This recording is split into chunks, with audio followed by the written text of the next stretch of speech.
En esta clase vamos a estudiar la naturaleza ondulatoria de las partículas.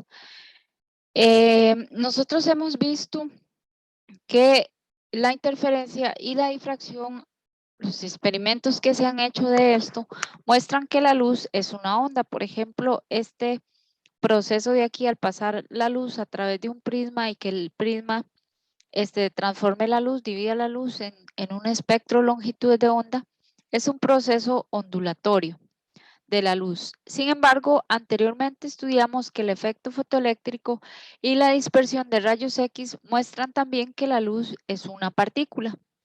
En este capítulo vamos a estudiar lo contrario, la naturaleza ondulatoria de las partículas. Entonces, como sabemos que la luz tiene una naturaleza dual que es onda y también partícula, podemos decir que las partículas también tienen un comportamiento ondulatorio.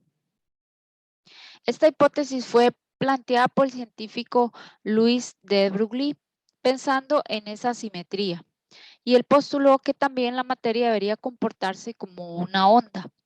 Esta onda se denomina onda de de Broglie y la longitud de onda correspondiente a la onda de la partícula se define como h sobre p. H es la constante de Planck y p es la cantidad de movimiento. P en el caso clásico se describe como la masa por la velocidad, pero en el caso de relativista tiene una expresión diferente.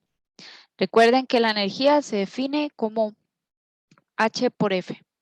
Ahora, esta hipótesis está basada, digamos, en un concepto de simetría. Digamos, así como la luz tiene una naturaleza dual de onda y de partícula, pues las partículas también tendrán una naturaleza dual de partículas y de ondas.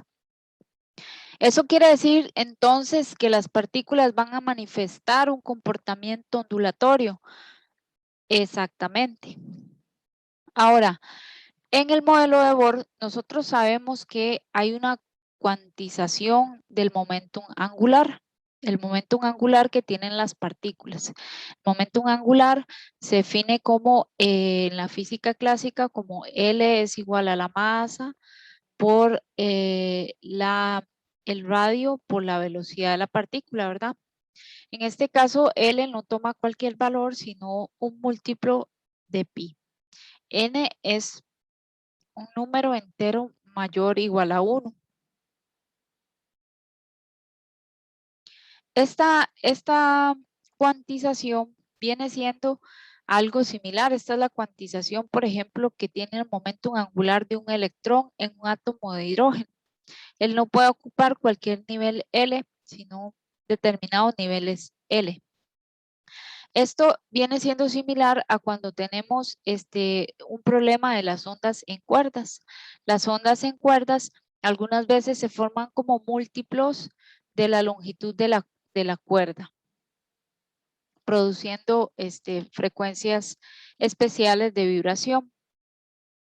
Entonces, ahí ya se está viendo, digamos, un poco el carácter ondulatorio de las partículas. En general, esto se muestra a nivel atómico.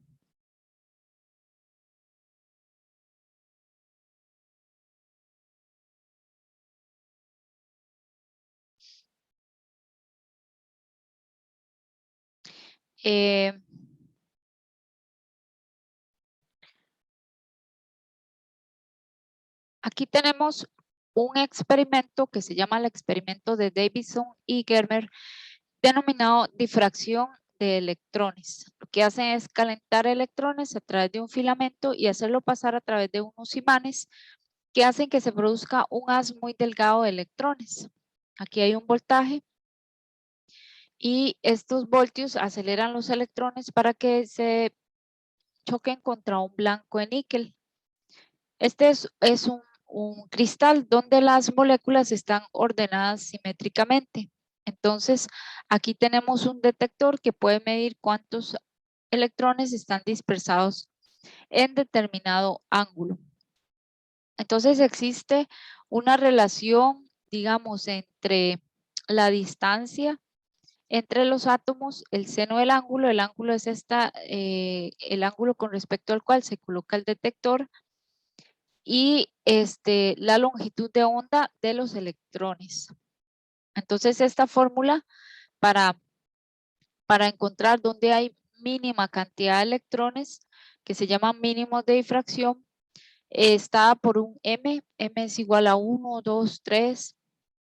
Esta fórmula es muy parecida a la fórmula del proceso de difracción que hemos estudiado en los otros cursos de física.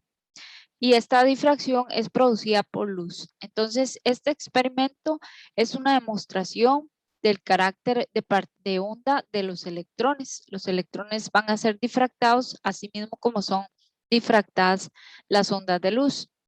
En esta parte superior de la figura vemos un patrón de difracción de rayos X, y en la parte inferior vemos un patrón de difracción de electrones que es bastante similar, excepto por la parte central.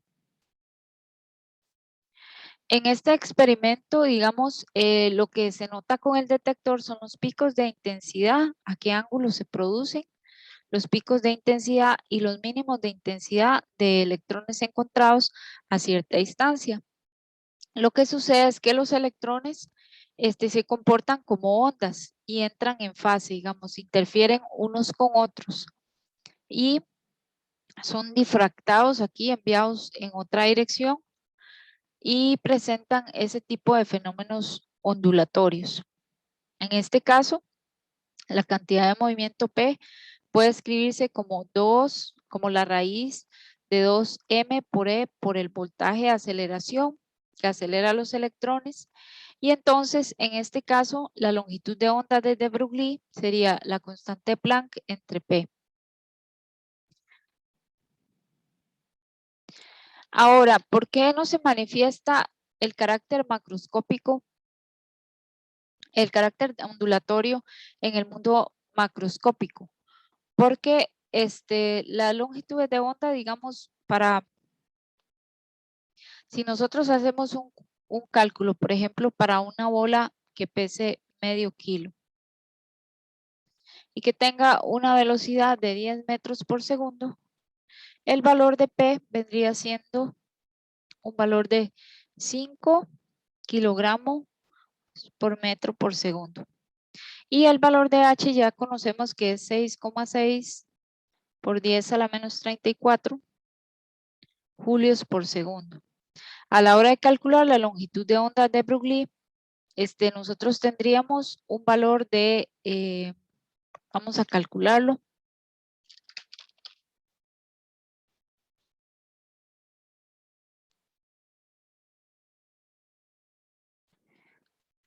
1.325 por 10 a la menos 34 metros. Entonces, esta longitud de onda es una longitud de onda demasiado pequeña. Por ejemplo, voy a explicarles, el radio de un átomo es de 10 a la menos 10 metros. El radio del núcleo de un átomo es de 10 a la menos 15 metros. La longitud de onda de Broglie es de 10 a la menos 34 metros. Eso quiere decir que es muchísimo más pequeña que un átomo o que el núcleo de un átomo. Y entonces los efectos ondulatorios de una partícula o de una onda se manifiestan cuando la longitud de onda es del mismo tamaño que los objetos que la rodean o los objetos con los que interfieren. Aquí es donde se manifiesta el carácter ondulatorio. No significa que uno va a pasar por una puerta como cuando la luz pasa a través de una ranura y va a difractarse y va a cambiar de dirección, o va a interferir y va a como a manifestarse en diferentes lugares detrás de la puerta. No va a ser así, precisamente porque el carácter ondulatorio solo se experimenta cuando la longitud de onda es del mismo tamaño que la de los objetos con los que se interactúa. Y este tamaño es muy pequeño, o sea, ese carácter ondulatorio no es posible ser percibido en el mundo macroscópico. Sin embargo, los átomos y partículas como electrones, que tienen una masa muy pequeña y se mueven a grandes velocidades, si demuestran un carácter ondulatorio, comprobando así la hipótesis de Broglie.